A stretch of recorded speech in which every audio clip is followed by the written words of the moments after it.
네. 찬양 거의 끝나기 직전에 어디서 또 화음이 들려가지고 한 사람밖에 없다.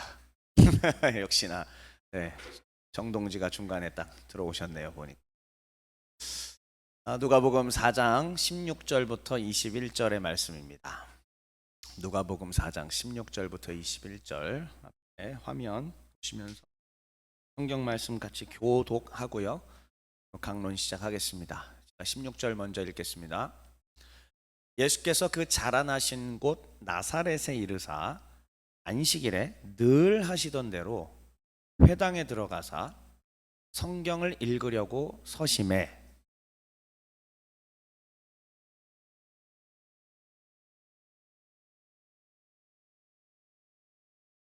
주의 성령이 내게 임하셨으니 이는 가난한 자에게 복음을 전하게 하시려고 내게 기름을 부으시고 나를 보내사 포로된 자에게 자유를 눈먼 자에게 다시 보게 함을 전파하며 눌린 자를 자유롭게 하고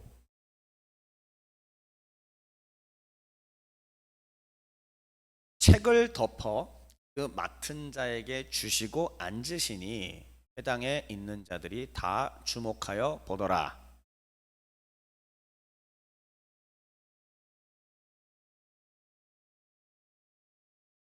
아멘. 오늘은 누가복음 강론 두 번째 시간이고요. 갈릴리의 길 새 시간이 될 겁니다. 갈릴리의 길 첫 번째 시간입니다. 그래서 오늘 제목 한번 읽어볼게요. 메시아 선언. 시작. 메시아 선언. 다시 한번 읽어보겠습니다. 시작. 메시아 선언. 좋습니다. 누가복음 강론 계획에 대해서 다시 한번 조금 보여드리면은 화면이 넘어가지가 않네요. 네, 지난주에는 이제 미완성된 것들 중에서 뭐 아주 그냥 다 텅텅 비어서 끝까지 다 보여드렸었는데 일단은 오늘은 그 중에 갈릴리의 길 부분만 먼저 좀 잘라서 보여드리겠습니다. 제가 된 데는 여기까지입니다. 일단은 된 곳은 여기까지고요. 그 다음 주에 본문은 안 정해졌지만은 그 본문의 범위 안에서 일단 갈릴리의 길 두 번째, 세 번째까지 제목을 이제 저렇게 지었습니다. 제대로 된 또 제목은 다음 주에 그 다음 주에 다소 바뀔 수도 있겠지만은 전체적으로 이야기의 흐름이 이와 같이 진행된다라는 사실을 먼저 말씀을 드립니다. 그래서 이제 우리는 오늘부터 3주 동안 갈릴리에서 있었던 예수님의 사역, 갈릴리에서의 예수님이 걸어가셨던 그 길에 대하여 이야기를 할 건데 오늘 이 시간 메시아 선언의 오른쪽에 요점을 딱 보았더니 뭐라고 써 있죠? 읽어볼까요? 시작. 그렇습니다. 오늘은 예수님께서 메시아로서 선언하셨는데 그 메시아로서의 선언이 곧 하나님 나라의 재건에 대한 선언이었다라는 이야기를 가지고 오늘 여러분들에게 이 흐름을 가지고 강론을 진행하도록 하겠습니다. 우린 지난 시간에 보았던 것들을 조금 더 복습을 하자면 누가복음은 이렇게 돼 있었습니다. 다시 한번 보시죠. 메시아의 길, 그리고 갈릴리의 길, 그 다음에 갈릴리에서의 사역을 마치고 어디로 올라가는 길? 그렇습니다. 예루살렘으로 올라가는 길. 그래서 꽤 긴, 가장 긴 범위의 분량이 이 예루살렘으로 올라가는 길에 누가가 포커싱을 하고 있다라는 사실을 우리는 알 수가 있습니다. 예루살렘으로 올라가는 길에 대해서는 또 그때 오면은 더 자세히 말씀드릴 것이고요. 그러면 이제 오늘은 그 중에서 우리가 갈릴리의 길을 본다라는 것을 기억하시고, 그 다음 누가복음의 특징 지난주에 살펴본 거 다시 한번 우리 요약 정리해 보시죠. 지난주에 복습을 또 남녀 셀에서 잘 하셨는지 모르겠는데 오늘도 아마 복습 잘 하셔야 될 겁니다. 자, 보시죠. 누가의 강조점들은 이런 것들이 있었다라고 했습니다. 누가는 누구를 강조했었느냐? 여성, 이방인, 가난, 성령, 기도, 이런 것들을 강조했었다라는 사실을 우리가 알 수가 있습니다. 그런데 이와 같이 여성, 이방, 가난, 성령, 기도를 강조하게 된 까닭은 다 어디와 연관되어 있냐면은 초대교회와 연관돼 그렇습니다. 초대교회와 연관이 돼 있다는 사실을 우리가 깨달을 수 있습니다. 왜냐? 누가는 바울의 2차 선교팀의 팀원이었고 바울과 함께 2차 전도 여행지를 돌아다니고 심지어 바울의 마지막 때까지 거의 마지막 때까지 그가 함께 하면서 하나님의 초대교회의 놀라운 성령의 역사는 이런 것이었구나. 하나님은 여성들을 위대한 지도자로 사용하셨구나. 그 당시만 하더라도 1세기 유대인들의 관념에서 여성들은 버림받는 자들이었는데 맘대로 그냥 당하는 자들이었는데 아니 성령 받은 거룩한 하나님의 백성들은 남녀가 서로 동등하고 또 여성들이 오히려 하나님의 말씀을 잘 전하는 일들을 할 수 있구나라는 걸 보게 되었고 또한 유대인 중심의 세계관이었었다가 이젠 이방인들이 하나님의 이 구원을 받게 되는구나. 그리고 이방인들이 더 나아가서 복음 사역자로 쓰임 받는구나 라는 것들을 보게 되었고요. 또 초대교회의 구제 사역이 활발했던 것을 보면서 하나님은 가난한 자들에게 더 먹이고 입혀서 우리의 여유 있는 것들을 그들에게 나눔으로 말미암아 함께 평등하게 함께 즐겁게 살아갈 수 있는 나라를 꿈꾸셨구나 라는 것도 깨달을 수 있습니다. 또한 누가는 하나님의 성령의 거룩한 역사들이 초대교회에 어떻게 일어나는지를 보게 되었습니다. 바울과 함께 따라다니면서 많은 초대교회들을 방문했었을 텐데 그 교회들마다 성령의 역사가 어느 교회 같은 경우는 사랑이 더 충만하게 드러나는 교회가 있고 어느 교회는 성령의 좀 신비한 은사들이 드러나는 교회들도 있었고 어느 교회에서는 가르침이 잘 이루어지는 교회도 있었고 다양한 형태의 성령의 사역들이 활발했던 것을 보면서 결국은 새 시대 예수께서 오신 이후에 이 새 시대는 하나님의 성령이 각 교회들마다 함께 하심으로 하나님의 따라해 볼게요. 통치. 다시 한번 하나님의 통치가 성령을 통해 활발하게 이루어지는구나 라는 사실을 깨닫게 된 것입니다. 그랬을 때에 이제 성령의 이러한 역사들은 뭘 통해서 더욱더 충만하게 드러났는가? 마지막 기도죠. 그렇죠.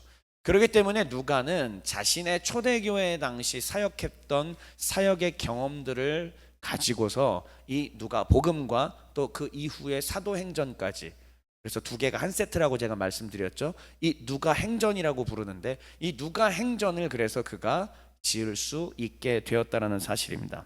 자, 이것이 우리가 지난주에 배웠던 내용들이고요. 그러면 이것을 기초로 오늘의 초점은 무엇인가? 저는 아까도 얘기했지만 우리의 찬양 시간에 하나님의 왕권 통치, 그다음에 죄사함, 찬양도 일부러 이렇게 배분해서 제가 이 내용을 노래하고자 찬양을 구성을 했었고요. 그리고 오늘 이 시간에 이 메시아 선언이라고 하는 장면을 여러분들이 보면 그리고 그 배경을 제가 설명드리면 아하 하고 이해가 되실 겁니다. 어쩌면 이제 기독교의 가장 중요한 핵심들이 풀리게 되는 시간이 될지도 모르니까 오늘 마음을 훌쩍 열고 귀를 열고 졸지 말고 잘 한번 들어보시면 좋겠습니다. 제가 설명하는 동안에 하나님의 성령께서 우리의 모든 지혜와 우리의 모든 지성을 하나님께서 충만하게 해주시기를 간구합니다. 자, 그러면 이제 오늘 순서는 이렇게 설명할게요. 먼저 아까 살펴본 갈릴리의 길 우리 4장 14절부터 시작해서 9장 50절까지였죠. 예수님의 이제 이 갈릴리 사역은 또 어떤 이야기들을 담고 있는지 이건 구조 그냥 눈으로 쓱 보는 거고요. 그 다음에 이제 제일 중요한 게 두 번째입니다. 두 번째 제목 한번 읽어볼게요. 시작. 저거예요. 저거를 아셔야 합니다. 저게 오늘의 관건입니다. 저걸 알아야 그 뒤에 이어지는 오늘 메시아 선언의 본문이 무엇인지 풀리게 됩니다. 그리고 오늘 그 본문까지 다 해설하고 마지막으로 메시아 선언이 어떤 의미였는지 살피도록 할게요. 자, 그러면 갈릴리의 길 구조를 보도록 하겠습니다.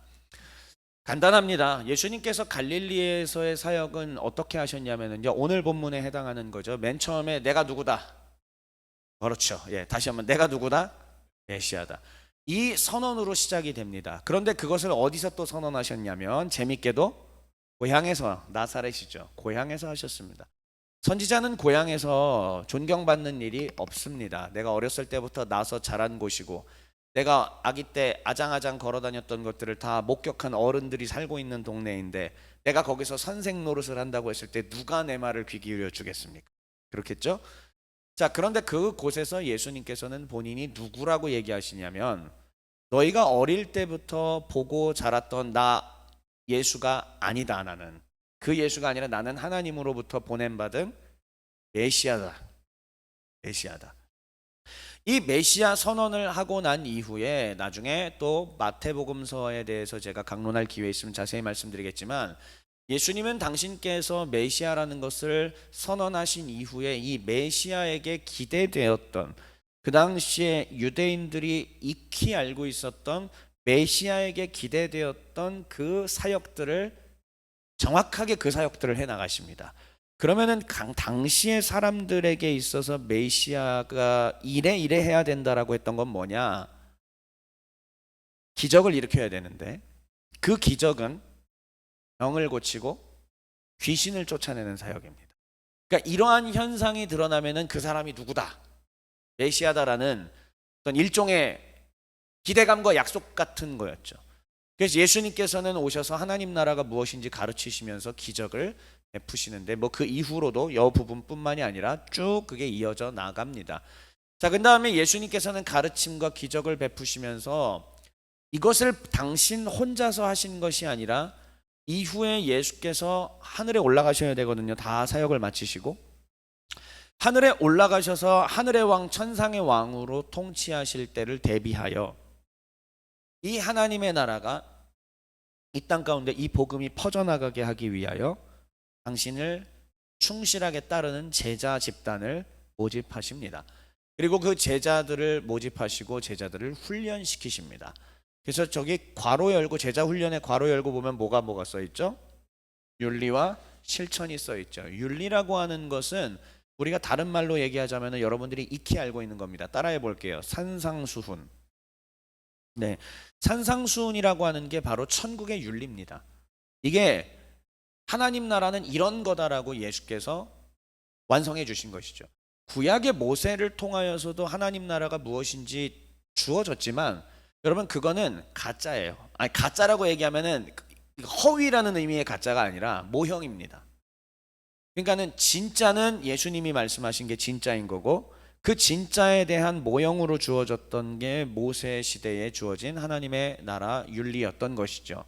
그래서 우리는 그 하나님 나라의 윤리를 모세 시대 때 것을 옛 율법이라고 얘기를 하는 것이고 예수님께서 주신 이 새로운 윤리를 가리켜서 우리는 뭐라고 얘기한다? 새 율법이라고 얘기를 하는 것입니다. 그래서 이제 이 새 율법, 새 윤리에 대해서 가르쳐 주시고 그것이 어떻게 실천되는지에 대한 과정을 보여주시고 그다음에 예수님께서 다시 한번 메시아로서 내가 곧 메시아다라고 하는 정체성. 그래서 메시아 선언으로 시작하여 또 예수님의 메시아 선언으로 갈릴리 사역이 이렇게 수미상관 구조를 맺고 있는 것을 확인할 수가 있습니다. 됐습니다. 이게 갈릴리에서 사역이고 오늘 그러면 우리가 본문은 이따가 두 번째 거 지나서 세 번째 본문 얘기할 건데 그 중에서 우리의 본문은 어디에 해당하는 것이죠? 첫 번째, 그렇죠. 첫 번째 메시아 선언에 해당한다라는 것을 머리 한켠에 두시고 그리고 이제 하나님 나라 재건에 대하여 보도록 하겠습니다. 자, 재건에 대하여 이야기하기에 앞서서 다시 한번 예수님께서 뭐라고 선언하셨다고요? 내가 곧 메시아다. 그러면 예수님이 왜 이 땅에서 공생애를 시작하실 때에 내가 메시아다라는 선언으로 시작하실 수밖에 없는가? 예수님께서는 왜 당신께서 메시아라는 것을 증명하셔야 하는가? 그리고 메시아는 도대체 이 땅 가운데 왜 필요했는가를 알아야만 우리가 기독교인으로서 우리가 믿는 복음이 무엇인지 분명하게 알 수 있는 거예요. 그거를 모르는 상태로 교회를 10년, 30년, 40년 다녀도 사실은 능력이 나타나지가 않습니다. 예수께서 왜 메시아이신지, 왜 메시아를 선언하신 건지, 메시아는 왜 필요했던 것인지 우리의 크리스천들이 정확하게 알고 이해하고 그것을 전파할 때 능력 있는 복음 전도가 될 수 있고 하나님 나라 확장이 될 수 있다라는 사실을 말씀드릴게요.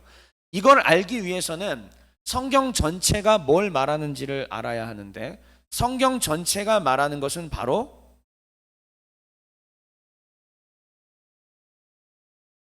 이런 겁니다. 성경 전체는 우리에게 무너졌던 하나님의 나라가 다시 재건돼 가는 과정을 보여주는 거예요. 자, 제가 뭐 이거는 또 몇 시간짜리이긴 하지만은 그냥 정말 오늘 강론에 간략하게만 좀 얘기를 해볼게요. 성경은 뭐에 대한 책이냐? 성경의 주제는 다양하게 이야기할 수 있습니다. 하나님은 사랑이시다. 하나님은 왕이시다. 예수님이 우리를 구원하신다. 다 맞는 얘기예요. 어느 하나도 부족함 없고 어느 하나도 틀림이 없는 이야기인데, 지금 제가 드리려고 하는 이야기는 뭐냐면, 그러한 신학적인 이 압축해서 한 문장으로 딱 떨어지게끔 했을 때에 말씀드리는 그런 거라기보다는, 이미 성경 66권 전체가 하나의 이야기잖아요. 이것도 글로 된 이야기지 않습니까? 정말 순전하게 과학적으로 객관적으로 성경이라고 하는 이야기를, 이 이야기를 분석했을 때 기승전결이라는 게 있잖아요. 우리 어릴 때부터 배웠던. 그렇게 따졌을 때 성경은 뭐에 대한 얘기냐라고 했을 때는, 나라가 세워지고 나라가 망했고 나라가 다시 세워지는 이야기다라고 얘기할 수밖에 없어요. 그래서 성경은 핵심은 뭐냐? 하나님 나라가 재건돼 가는 과정을 그린 책입니다. 이건 틀림이 없습니다. 이거는 이야기 구조상 더 이상 변화가 있을 수 없는, 성경 자체가 내용이 바뀌지 않는 이상 확실한 내용이라는 것을 말씀을 드립니다. 자, 그러면 여러분들이 잘 아시다시피 건국, 하나님께서 천지를 창조하셨습니다. 하나님께서 천지를 창조하셨을 때 그 나라는 어떤 나라였는가 한번 곰곰이 생각해 보세요, 여러분. 하나님께서 천지를 창조하셨을 때에 다 알다시피 죄가 있는 나라, 없는 나라? 없는 나라잖아요. 그러면 거기에 죄가 없이 완전했다라고 우리가 어렸을 때부터 배워왔는데, 그거를 다른 말로 얘기하자면 이런 뜻이죠. 하나님이 왕으로서 통치하시기 때문에 모두가 다 태평성세를 누리는 나라, 이 정도로 얘기하면 좀 우리 한국인들이 볼 때는 괜찮지 않아요? 태평성세를 이루는 나라, 누구도 굶는 사람이 없는 나라, 서로 미워함이 없는 나라, 서로 뭐 이렇게 살인하거나 방화 약탈을 한다든지 부족함이 있다라든지 그런 게 없는 나라, 그 정도의 이미지를 우리가 충분히 가질 수 있어요. 근데 그 핵심이 뭐였죠? 누가 왕이 되셨기 때문에. 그렇죠. 항상 우리가 전래동화에서도 보면은 고약한 사또가 오고 나서부터 그 마을이 힘들어지지 않습니까? 근데 항상 그 고약한 사또를 이렇게 하는 사람이 누구였습니까? 아주 어진 그 관리가 와가지고 다시 한번 우리 마을이 회복되었습니다. 이게 우리나라 전래동화의 스토리잖아요, 보통. 똑같은 거예요, 성경도. 하나님이 왕이 되시기 때문에 모두가 다 태평성세를 누리는 나라, 그런 나라를 하나님이 건국하신 게 바로 에덴 동산이었던 거예요. 근데 우리가 잘 아다시피 아담의 범죄 이후로 그 에덴 동산이 깨집니다. 붕괴한 거예요. 그러면은 그게 왜 붕괴가 이루어졌느냐? 누구를 왕의 자리에서 몰아냈다? 그렇죠. 하나님을 왕의 자리에서 그냥 몰아낸 거예요. 그러니까는 이 뛰어난 하나님의 왕권 통치가 여기서 어떻게 되었다? 중단되었어요. 그러니까 붕괴된 거죠. 그러면은 그때 이게 창세기 3장 사건인데, 그 이후로 성경 뭐 말라기 지나서 마태복음 얘기 올 때까지의 일련의 과정들은 사실 뭐냐면은, 어떻게 하면 나라가 다시 회복될 것인가에 대한 스토리인 거예요. 그러면 제가 지금 드렸던 말씀을 통하여 여러분들 생각해 보시죠. 하나님 나라가 다시 재건된다라고 하는 것은 뭐가 회복되는 걸까요? 왕이에요. 누가 왕 되시는 나라? 그렇죠. 하나님이 다시 왕권 통치를 회복하시는 나라예요. 그러면 아담 이후로 이스라엘이라고 하는 나라가 건국이 또 되고, 봐봐 보세요. 아담 이후로 하나님께서 그래도 나라를 멸하지 아니하시고 모세를 통하여, 먼저는 아브라함을 통하여, 이삭을 통하여, 야곱을 통하여, 또 모세를 통하여 이스라엘 나라까지 세웠잖아요. 그러면 이스라엘 나라 세웠을 때는 왕이 누가 돼야 돼요? 누가 왕이 돼야 돼요? 이스라엘 나라를 세웠을 때 하나님이 왕이 되셔야죠. 그게 재건이잖아요.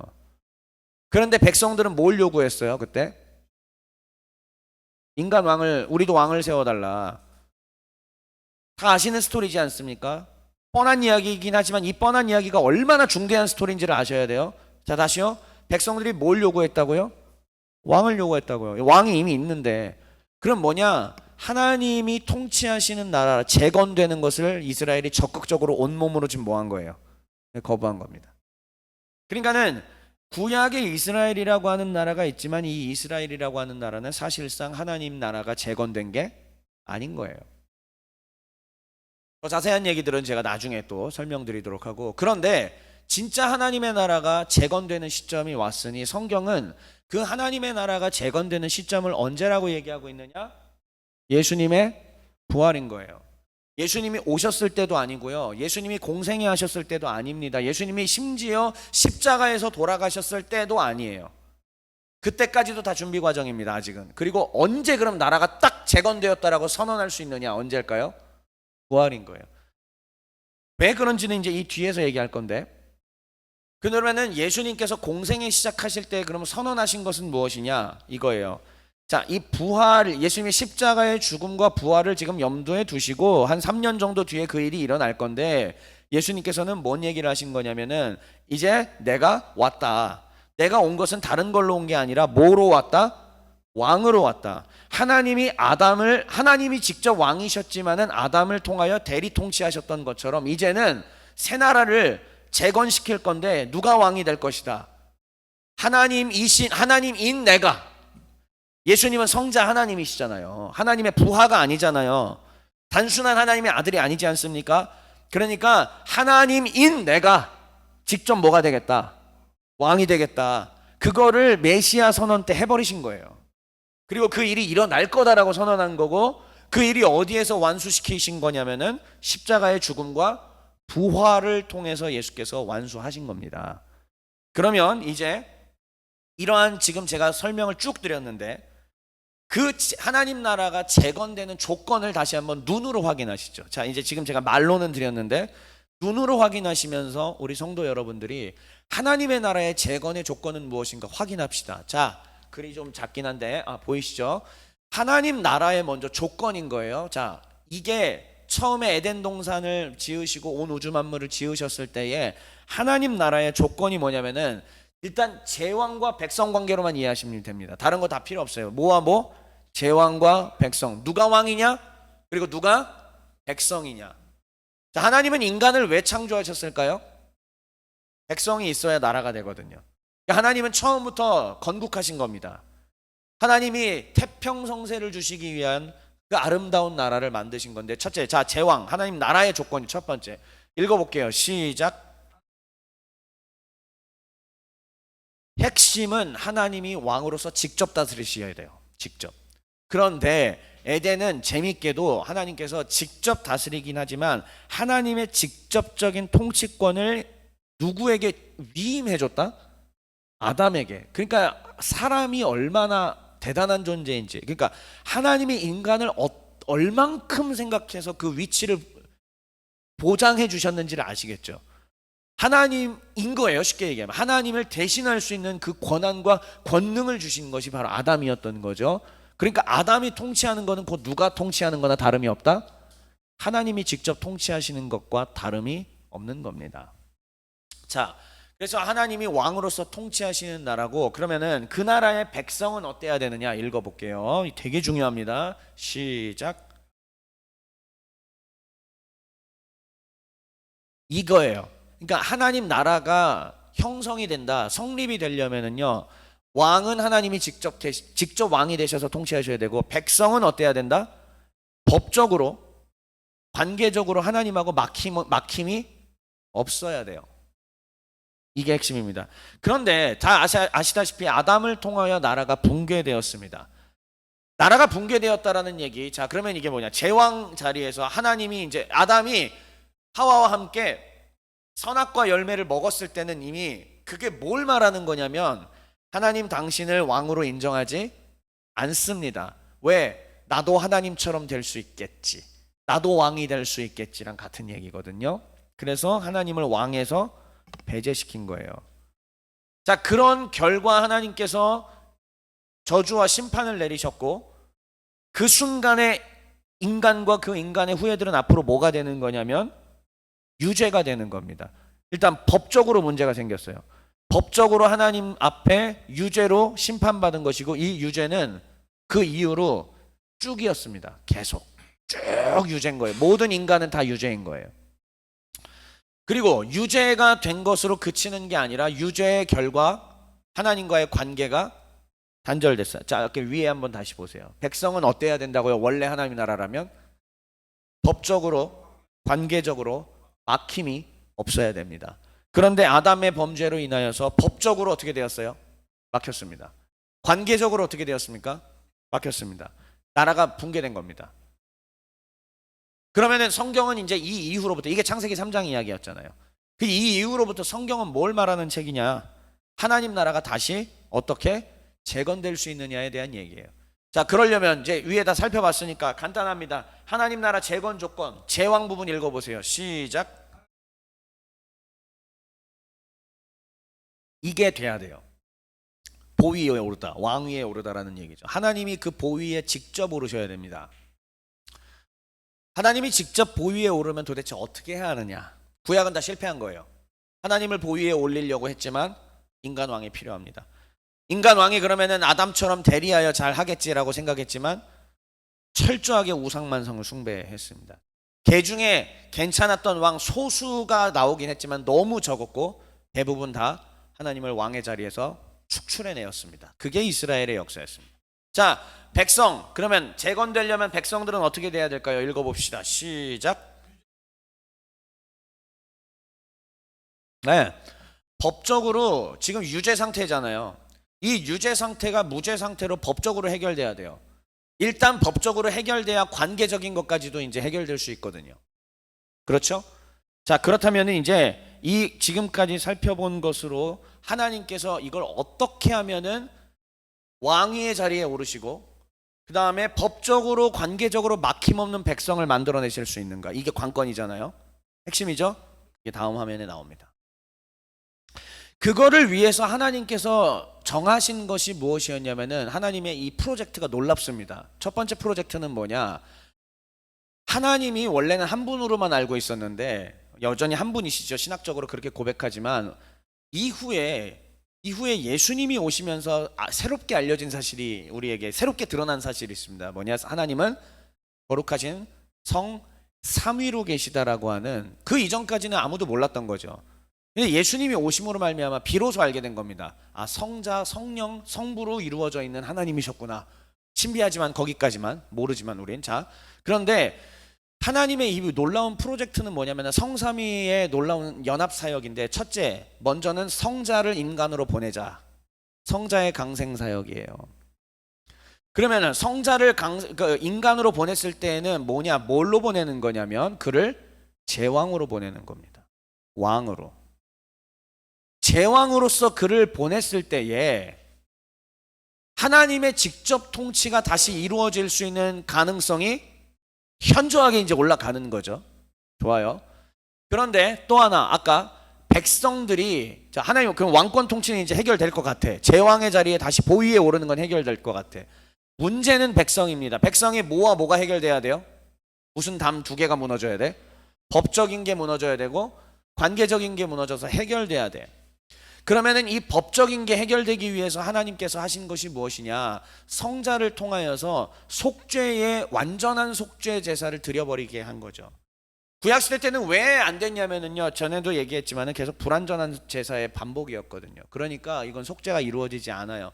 그러면 백성들이 참된 하나님의 백성으로 넘어오질 못합니다. 일시적인 거예요. 그건 진짜 하나님 백성 아닌 거예요. 그러니까 하나님 나라가 재건이 될랑 말랑 매년마다 될랑 말랑 될랑 말랑 될랑 말랑, 이게 그 수천 년의 세월 동안 지속이 되었다는 것이죠. 그래서 이 성자 하나님이 인간으로 오심으로 인하여 제왕의 자리에 오르시고, 또한 십자가의 속죄 제사를 통해서 백성들이 법적으로 죄 문제가 해결될 수 있는 길을 열어버리는 거다. 이게 하나님의 첫 번째 프로젝트예요. 근데 이게 다가 아니죠.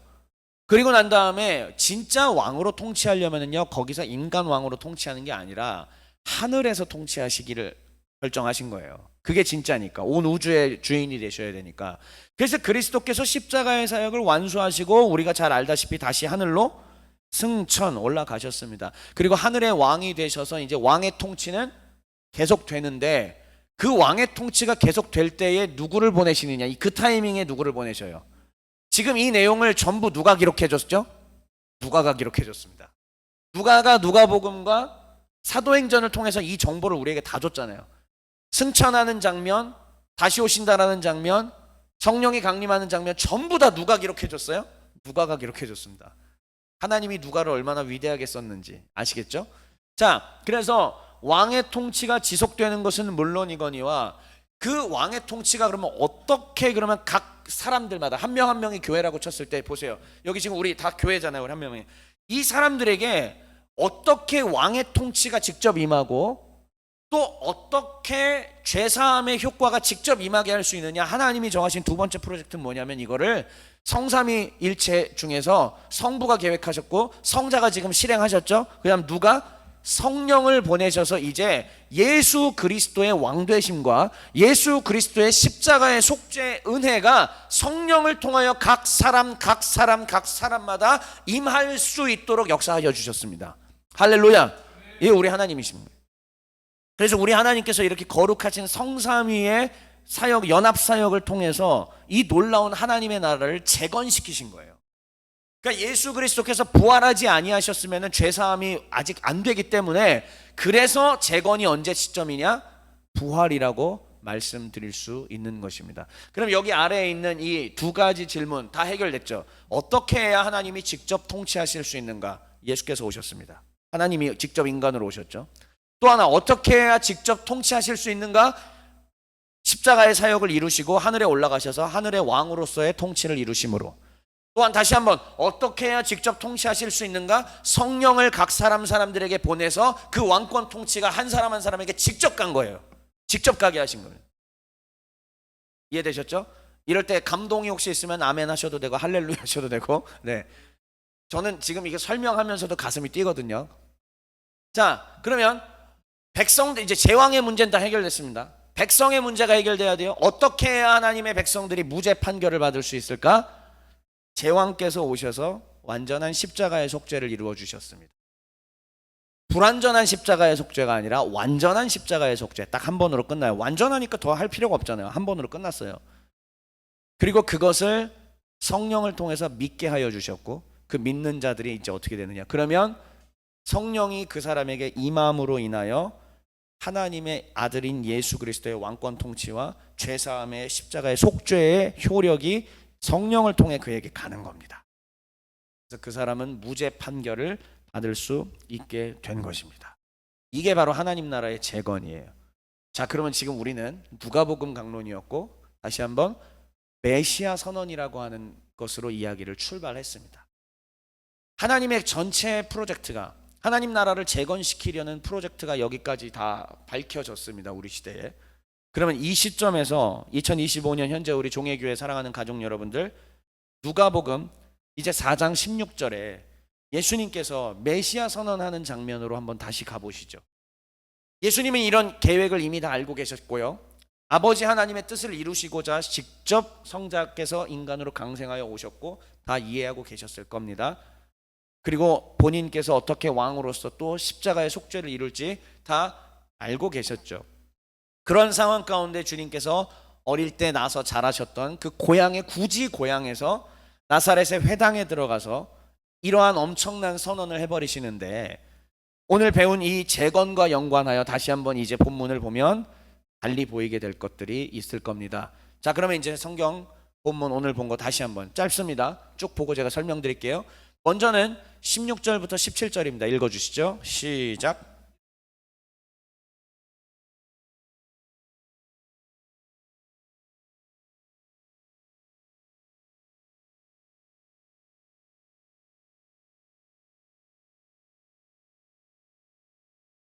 자, 설명합니다. 고향에 갔습니다. 그 나사렛에 유대인 남자로서 원래 하던 대로 안식일마다 회당에 갑니다.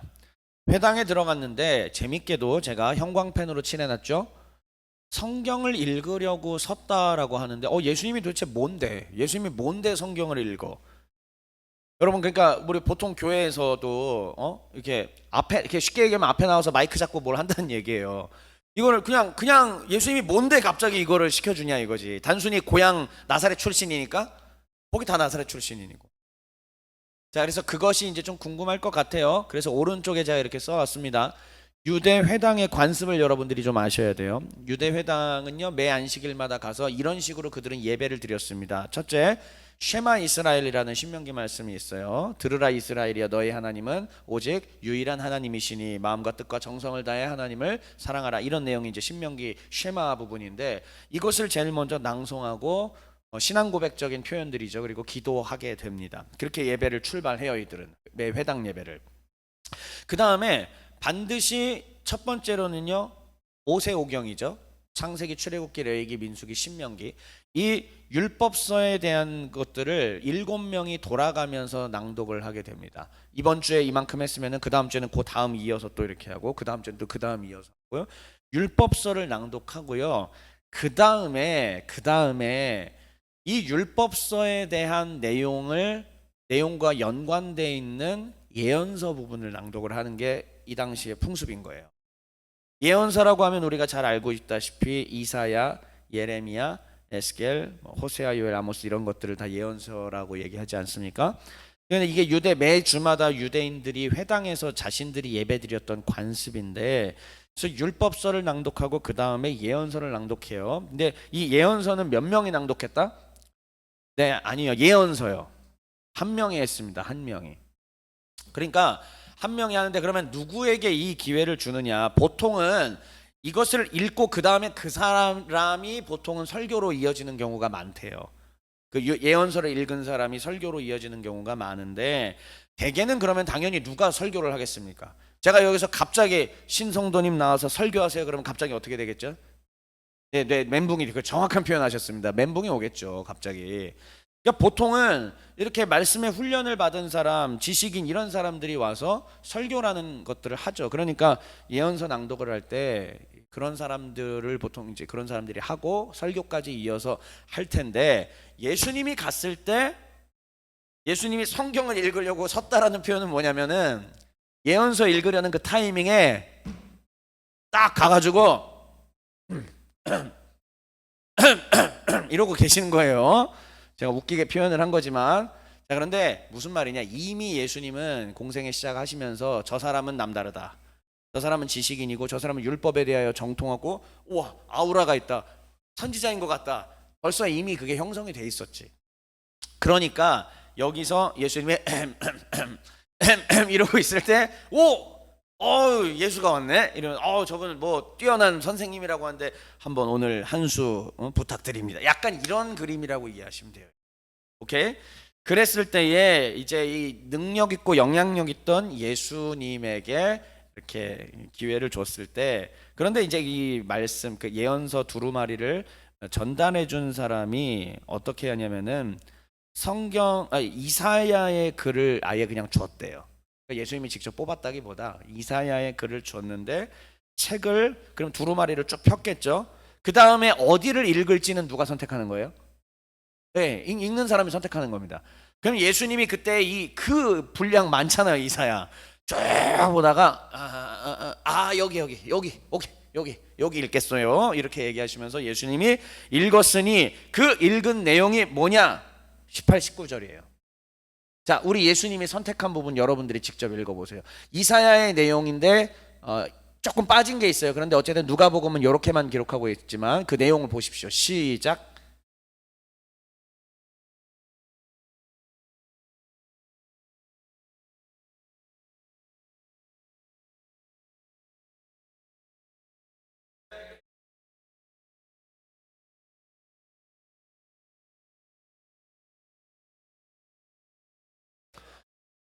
우리가 잘 알고 주 여호와의 영이 신이 임하였으니, 그 유명한 이사야 61장 장면입니다.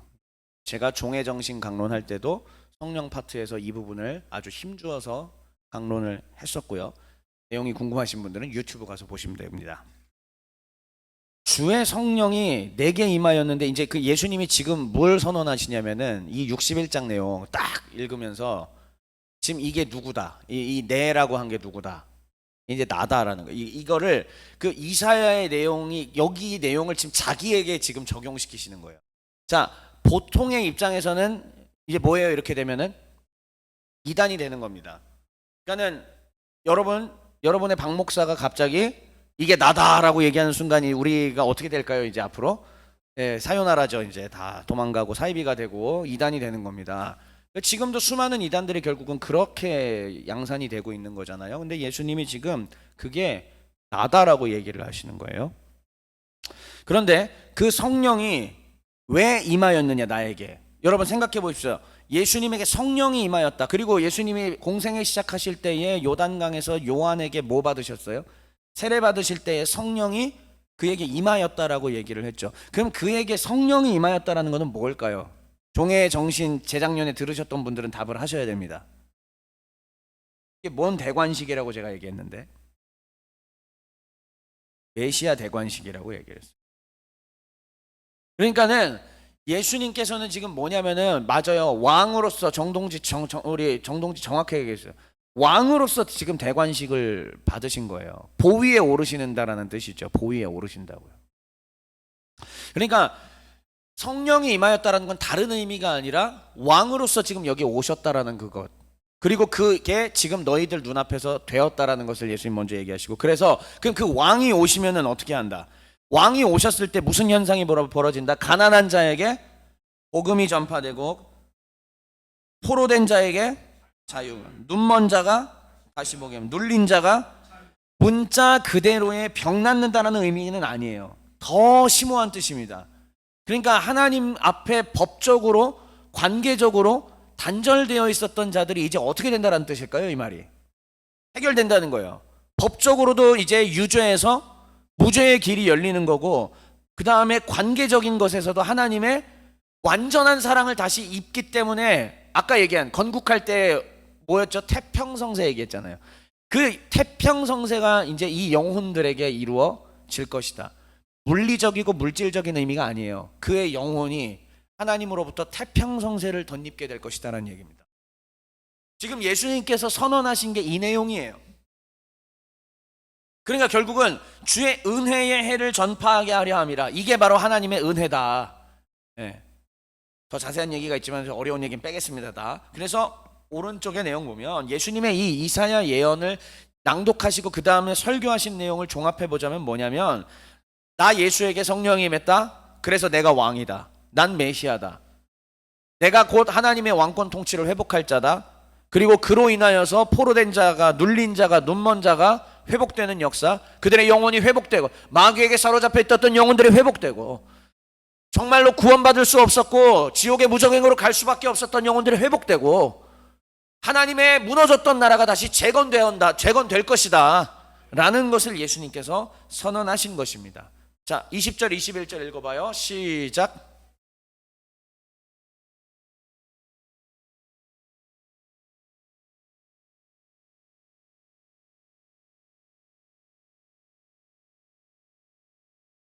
선언입니다. 이 글이 이사야 61장 1절부터 3절의 이 말씀이 지금 오늘 너희의 귀에 응하였고 너희들이 눈으로 보았다. 나다. 내가 메시아다. 아담으로부터 인하여 계속 단절되었던, 붕괴되어서 불완전했던 제사로 겨우겨우 연명하면서 있었던 그 하나님의 나라, 그 이스라엘. 그런데 그 이스라엘은 모형일 뿐이다. 진짜 이스라엘이 아니다. 참된 이스라엘은 나 예수 그리스도로 말미암아 죄사함 받고 법적으로 문제 해결받은 자들, 관계적으로 해결받은 자들을 불러 모으시게 될 것이다. 나 예수를 통하여. 그래서 제왕과 백성이 다시 균형을 이루며 아름다운 하나님의 나라가 만들어질 것이다. 우리 주 예수 그리스도의 메시아 선언이셨습니다. 우리는 그 뒤로 이제 계속 누가복음에서 배울 내용들이 뭘까요?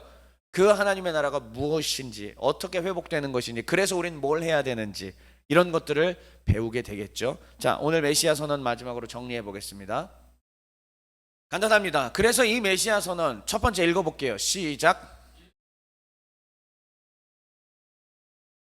네, 예수님께서 이 땅 가운데 오시고 우리가 기독교인으로서 왜 예수를 믿는가?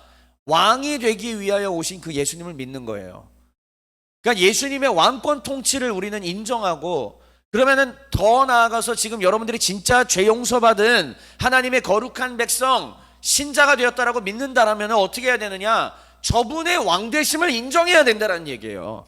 저분의 왕되심을 인정하지 않고 저분이 그러면은 왕되심으로 그 왕권 통치를 어디다가 넣어 놓으셨을까? 당신의 성경 말씀에다가 넣어 놓으셨거든. 그러니까 이거를 통하여 너희는 내 나라가 뭔지를 배워라. 이거를 통하여 내 나라가 어떤 것인지를 깨달아 알아라. 그리고 그 말을 지킴으로 말미암아 나의 통치를 받아라. 얘기를 하는 건데, 나는 죄 용서받고 끝났습니다, 나는 천국에 갑니다 하고 그건 그건데 왕권 통치는 안 받으려고 한다. 이게 뭘까요? 기독교 잘못 알고 있는 거예요. 이거는 하나님의 나라의 재건이라고 하는 관점을 전혀 모르는 상태로 잘못 알고 있는 신앙이 돼버린다는 뜻이죠.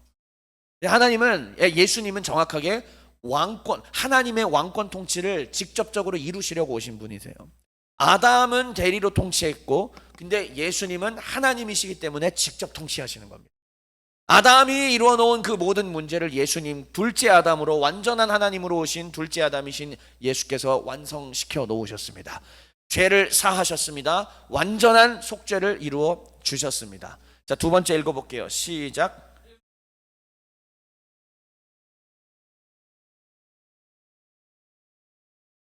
자, 이제 아직 우리는 이미 이것이 과거형이지만 이 시점부터, 메시아 선언을 하신 시점부터 예수님은 뭘 하실 거다?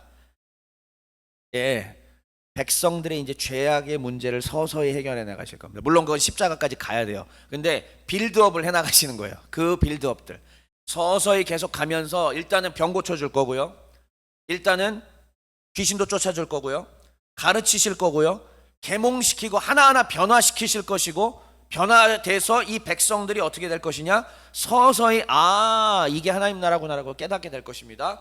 그리고 그들이 아직도 몰랐던 건 바로 십자가의 구속의 비밀이에요. 거기까지는 백성들이 몰라요. 그건 내가 누차 제가 마가복음 할 때도 말씀드렸고 복음서 할 때마다 계속 말씀드릴 겁니다. 일생 동안. 그런데 백성들이 그때까지는 그건 몰랐지만 예수님이 계속 빌드업을 해나가실 거고, 그리고 그 빌드업이 어디서 최종 완성되느냐? 십자가의 죽음과 그 사흘째 되던 때의 부활로서. 그러면 이제 백성들에게 법적인 죄의 문제가 어떻게 돼요? 사라집니다. 그리고 여러분들은 지금 그 법적인 문제가 사라짐을 경험한 자들입니다. 맞아요? 그 감사함이 있어요? 저에게도 있습니다. 저도 날마다 감사합니다. 또 감사합니다. 생각하면 생각할수록 또 감사합니다. 그래서 더 적극적으로 하나님의 왕권 통치를 받으려고 하는 거예요. 그게 하나님 나라 백성이기 때문입니다. 이제 메시지 읽고 마치겠습니다. 같이 읽고 마칠게요. 시작. 오 하나님, 성자 하나님이신 주 예수 그리스도를 보내사 우리의 죄를 사하시고 우리를 통치해 주심에 감사합니다. 죄책이 사해진 성도답게 왕의 말씀대로 통치받는 우리가 되겠습니다. 아멘.